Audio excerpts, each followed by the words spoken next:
તો જામનગરમાં મહાનગરપાલિકાની સામાન્ય સભા પહેલા જ વિરોધ નોંધાવવામાં આવ્યો। કોંગ્રેસના મહિલા કોર્પોરેટરે અનોખો વિરોધ નોંધાવ્યો। કપડામાં એક તરફ કીચડ અને બીજી તરફ પૈસા મૂકીને વિરોધ કર્યો। રચના નંદાણીયા અને સ્થાનિકોએ વિરોધ નોંધાવ્યો હતો। પ્રજાના પૈસા ભૂગર્ભના કીચડમાં જતા હોવાનો આક્ષેપ કરવામાં આવ્યો છે। માથા પર રાક્ષસની ટોપી પહેરીને શાસકો સામે રોષ વ્યક્ત કરવામાં આવ્યો। આ છે પબ્લિકના પૈસા જે ટેક્સ અને વેરો ભરે છે અને એના પૈસા જાય છે કાદા અને કીચડમાં, ભૂગર્ભ નહીં, કાદા અને કીચડમાં।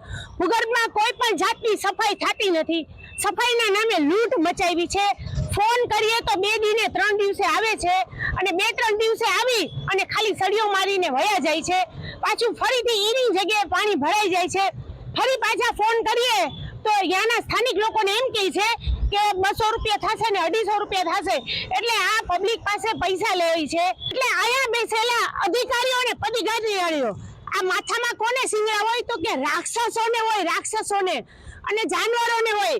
અહીંયા બેસેલા બોર્ડમાં દર વખતે છેલ્લા કેટલા વર્ષથી અલગ અલગ પ્રશ્નની રજૂઆત કરું છું। ફક્ત ને ફક્ત નાટક નાટક નાટક અને નાટક। કોઈ અધિકારીઓને પદાધિકારીઓને કોઈ અસર થતી નથી। શું કામે અસર નથી થતી? કારણ કે રાક્ષસ હોય ને રાક્ષસ, એને કોઈ જાતની અસર ન થાય।